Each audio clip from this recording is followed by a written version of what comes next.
Okay, so we are fixing to process the milk kefir and let you take a look inside, and you can see that in here the grains have come to the top. And had this fermented a little bit longer, you would have a little bit of clear liquid on the bottom that would start showing up, and that would be the whey. And you can see some of the clear liquid right now that's at the top. All right. All right, Kathy is going to give it a quick shake. Make sure the top is tight. Remember, it'll build a little bit of pressure. That sort of gets everything blended together, and she's now going to pour it through the stainless steel strainer and into a plastic bowl. You can see the lumps coming out, large and small. Those are grains. That's what you want to save. That's what we're straining out. Want to go? Okay, and because it's so thick, Kathy's got it kind of submerged and shaking it a little bit. And you can see more of the grains just starting to appear as the milk kefir slowly gets washed away. Look at that. That's a lot of grains. That's enough to share. Woo-hoo.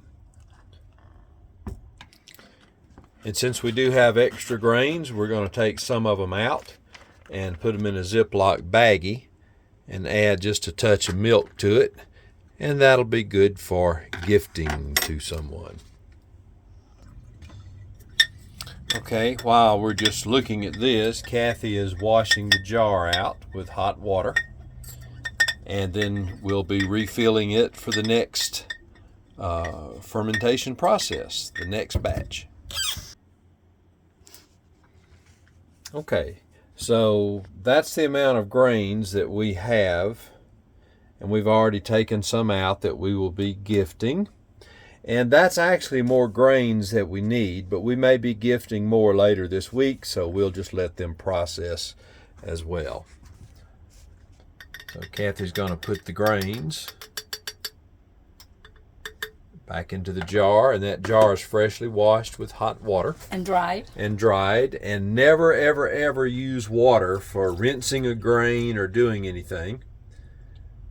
And we drink quite a bit of this stuff, so that'll take care of us. Show me your milk jug.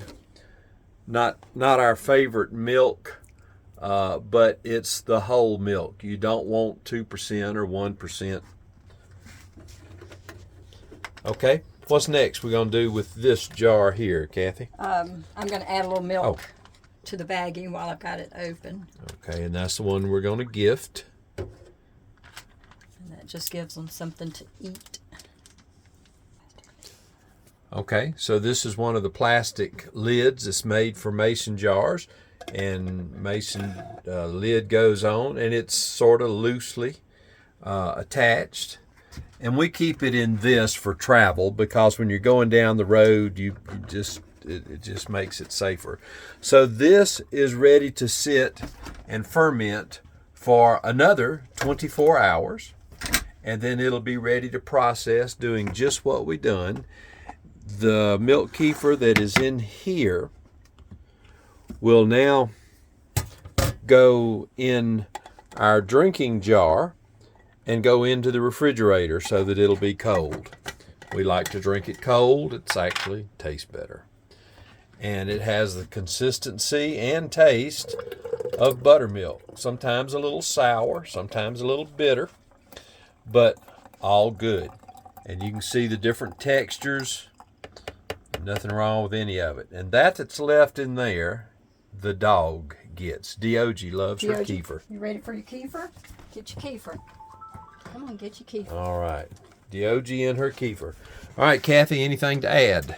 I don't always reuse the dirty jar.